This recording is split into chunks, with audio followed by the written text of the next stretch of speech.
Hey everyone, welcome back to another Today in Tarkov. Today for October 15th. Yesterday there was a bunch of stuff that happened in Tarkov. We got the video out today though. For those of you that haven't checked yet, we all got birthday gifts from BSG. This is along with some discounts and stuff we'll talk about a little bit later. But the first things first is we got a message from Prapor. And looking at this message says, "Hello Warrior, I've got some info for you. The local brass are celebrating something today. I won't reveal all cards, but there is someone very interested in all the chaos in Tarkov. Well, you get me. And so the brass decided to share some goodies with you for more fun. Here, take it. You'll need it. Enjoy." Click on it, and quite a bit here. You get yourself a weapon case, which is worth quite a bit of money. Ammo case, 2 things of moonshine, which is good for scav case runs, and a Olyonka chocolate. So kind of a party there when you get a weapon case. Too bad they're empty, nothing inside of them. But nonetheless, that's the gift you get from Prapor. Now, moving on, there are a couple of changes that were with the patch itself, the one that happened a couple of days ago, things that were not in the patch notes, no. So let's talk about those real quick. The first of is bags on Interchange are fixed. So if you didn't know, bags used to be open on Interchange, and it's been this way the whole patch, or the whole wipe, that if you run an Interchange, start a map, you go to a bag, it's already open. And usually that means somebody looted it. Well, there was a bug. All the bags were open, so you had to close them and loot them. You could never tell if a bag was looted before you got there, not like you can now. But that's fixed now. That is fixed. You go up to a bag. If it's closed, it's either not been looted or somebody took the effort to close it after they looted it, which does happen. But that's the case. So Interchange bags are fixed. The next one is a huge quality of life improvement change. So all of us are aware it's always been frustrating with how money gets stacked in the game, especially in cases and stuff, and you're moving things around and trying to fill cases with money, and it's always been frustrating. But there's a change that I noticed. I just noticed it today, that when you're dealing with stacked money in money cases and other places, that it stacks properly now as you drag and drop. So you can see here I've got 3 empty slots. Right here I have this 125,000 and then 125,000 here, right? So let's take some 500 stacks. We'll drag and drop. Oh, look, fills the spot, fills the spot, fills the spot. But watch what happens when I grab this 500,000. Boom, it filled this one right here. You see that? Now when I do this, boom, it filled the 500,000. And now it won't let me put any more in there. So there's no more hunting around trying to find your dollars or right clicking and fill up or any of that stuff. It just automatically fills it. And this works inside your SIC container too. So if you've got, we got 7.6, man, that's funny that is exactly the same amount of money. Like that, it fills up just like that. See how that worked inside your container? And I haven't been able to verify this in raid yet, but I have no reason to suspect that it operates any differently. I played a couple of raids, but couldn't find money to test it with, and figured I'd just get the video done. One thing that I did notice though also, and pointed out on the Discord to me, is that when you go to loot money now, it actually gives you an indicator of how much money you're picking up for open world loot. So if you pick up rubles in the raid, it'll say 765 or 520 or whatever, and it works for dollars and euros. So now you know what that little stack is you're picking up, and then it stacks that money together, which was also an issue in the past as well. Next up is kind of along the same lines, but it's with stacking ammo. Now you can see here I have some Luger CCI and I have it inside here. So when you unload mags now, instead of it just, dropping random rounds, it stacks. So 21.7, right?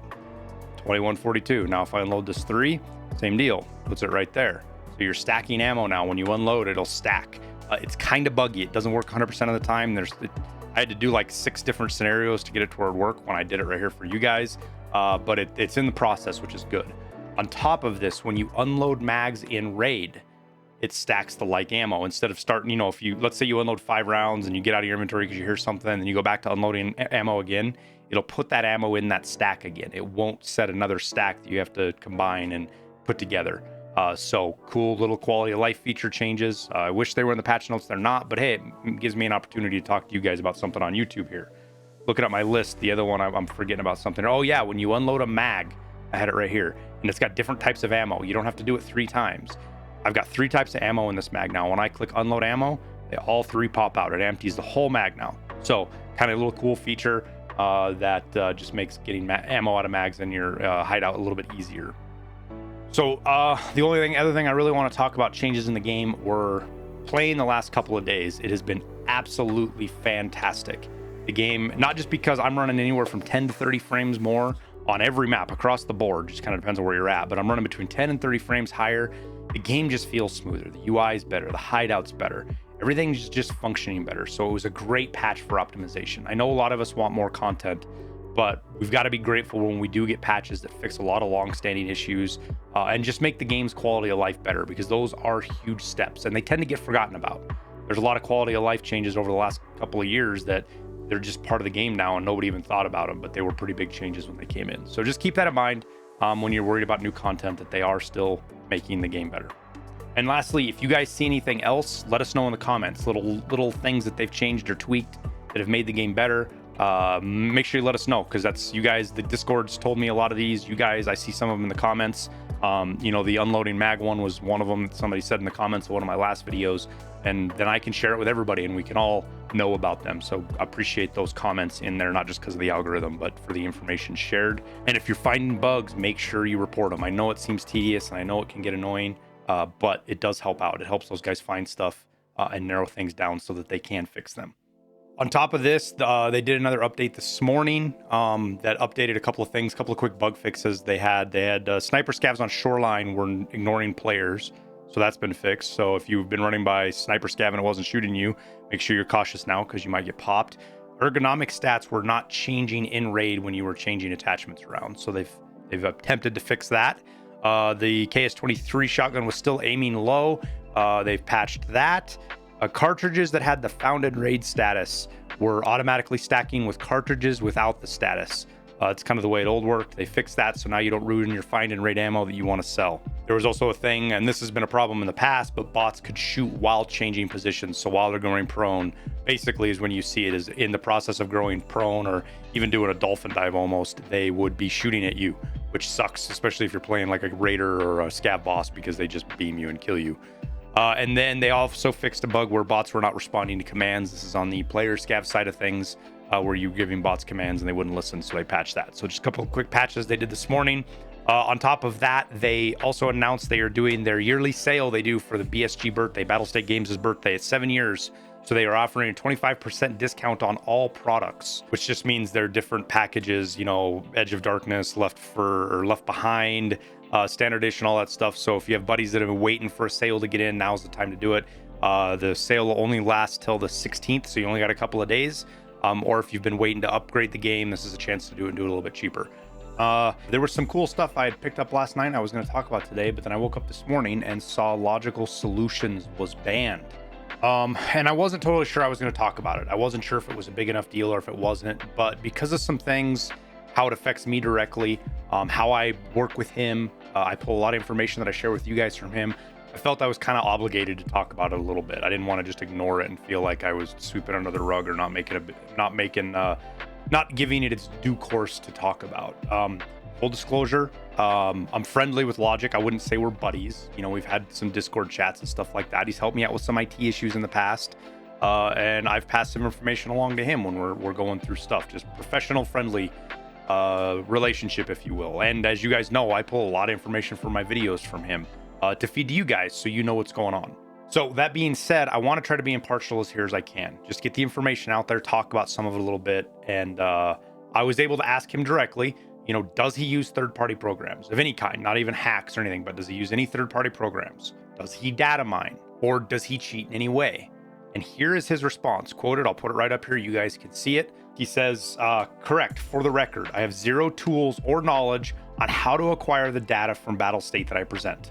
The data is passed to me in a giant list of changes in which I remove some data that they don't like being shared or that would just confuse people further and go from there. So he says that they don't like being shared. That's in reference to Battlestate. There's some stuff that they don't like being out there in the world. I'm not going to get into specifics of it. It doesn't do any good, but that is part of it. You know, we ask him questions sometimes about stuff and he won't tell me or other content creators because he doesn't feel like it's going to do any good to share the information, or because BSG has specifically said they don't like sharing. So I can attest to that. That is very true. And two things here.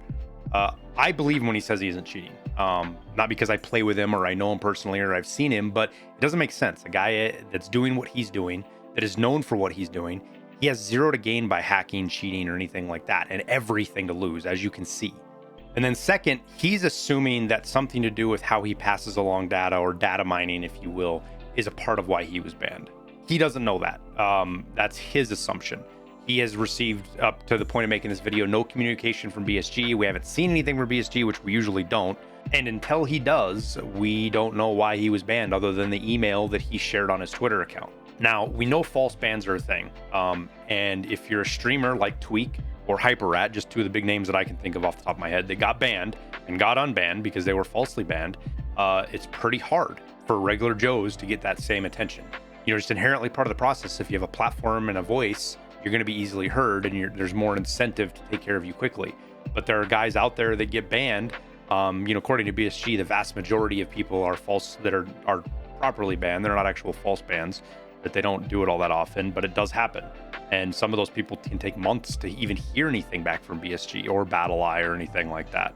And I don't think that's fair. It shouldn't be that way, and that's up to BSG to fix. You know, they've got to find a way to handle cases of people appealing bans and things like that, so that there's at least some communication other than just a random email that says, hey, thanks for your $140, but we're kicking you from the game now, which is what the feeling that a lot of people get. Right, wrong, or indifferent. I'm sure there's a lot of folks out there that get kicked from the game that deserve it, and they still bitch anyways, and you know, that's part of what the process is.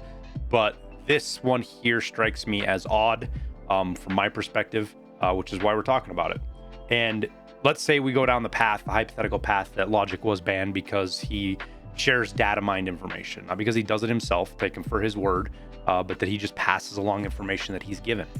That makes me fearful for my content and what I do, because I do the same thing. I pass along information. I might not necessarily go data mine stuff, but if somebody's talking about it on Reddit or somebody posts things, you know, some of the maps and things like that are definitely data mined. Yeah, does that put me at risk? I don't know. I don't hope not. I would think not. But if Logic is getting banned for this, then it makes me fearful for my content as well, which is why this is kind of sticking with me and why I want to talk about it. I'm not going to stop. You know, I'll keep doing what I'm doing. I haven't been approached by anybody at BSG and told me to not do it. But I don't know that necessarily means anything either. And then on to crafting. We'll blow through here really quick because there's not a whole lot to talk about. Top crafts for your 24 hours. Wires, ripstop, the violet card. We'll talk about that a little bit more detail. Pile of meds, and the nutrition unit's back to not making money, but you can lose the least amount by making Willowstons and moonshine. You're only going to make money if you have a high level intel center, and you can really lower down that flea market fee. You can make a little bit of money with moonshine then, but otherwise you're not going to. So at the nutrition unit, same story as always. Willowstons, slickers. Cycle those to level up your crafting and hideout skills. If you're not into that, don't craft anything here because you're not going to make money unless you get out of raid with like a chocolate bar that's non-found in raid, in which you should be making sugar with that. Or if you're after some quest items or something, you can do okay there with the nutrition unit. At the intel center, so right now I've dug into these numbers a little bit. It is true, you will make, without any flea market adjustments or anything, or without any fee adjustments or anything, about 1.6 million on your violet card. But the caveats are, one, you've got to get 3 yellow cards for about 390,000 or less. That can be difficult to do. If you can snag them up, great. Second, you need to get 12 access cards for 207,000 rubles, which that's the price that Therapist sells them for. Now, let's say we bump this up to the 360,000 price, which I believe is what these are selling for, roughly 323. Let's go 340. Let's change this back to 340,000. One too many zeros. There we go. 340,000. Your profit comes down to 32,000. So keep that in mind. You need to get those cards for cheap, the 207,000, or you get them out of raid because you killed Rashala and then you died to one of his guards or something like that, and you get the key card non-found in raid. You can do that and make some money here with it. That being said, me, always Intel flash drive, cycle fast. It's the fastest in craft. I can cycle them the quickest. I don't have 3 days. I'm sitting on a craft waiting for it to finish. Though you can make good money with VPXs and GPUs still. So do what works best for you and your gameplay style. The laboratory, my top craft I always talk about, ripstop, the scav vest. Again, this is getting your slickers at 8,500 or less. It's going to make you the most money. But if you're good with bleach, you can make a ton there. I know there's a lot of people in the Discord that love crafting bleach, that are really good at sniping materials cheap, and then they just list big stacks of bleach for higher prices and make a lot of money doing it. But the slings, lucky scav backpacks, and scav junk boxes are also in the running for making money there. And then last but not least, we have the workbench. Now I have some prices plugged in here. This is right now, wires are a fantastic way to make money, and what you should be shooting for is about 1100 on your cords. Try to get them for 1100 or less if you can, and then your wires shoot for about 8850. I got really precise there. I don't know why I usually don't do that. Let's just get rid of that because I don't like being that precise in the numbers. So at 8,000 and 11,000, I don't know why that cleared. You are making about 18,000 an hour, 35,000 per craft with wires. If you're looking for two faster crafts, I suggest the printed circuit boards. Both of them, you can cycle between these two or do magnets. That works as well. Red gunpowder is back in there, but you got to be careful with your blue. If you're getting your blue cheap, you can really make a lot of money with red gunpowder as well. So that's pretty much it. That's the crafts for today. Thanks you guys for watching. Thanks for listening to my little bit of a rant and talk about logic. I hope everything works out there and we get some more information on it. Shout out to the patrons. Those guys always supporting the channel and helping out. And thank you for watching the video and supporting the channel as we go through this kind of growth into multiple forms of content. Wish you the best of luck, and we'll see you in Tarkov.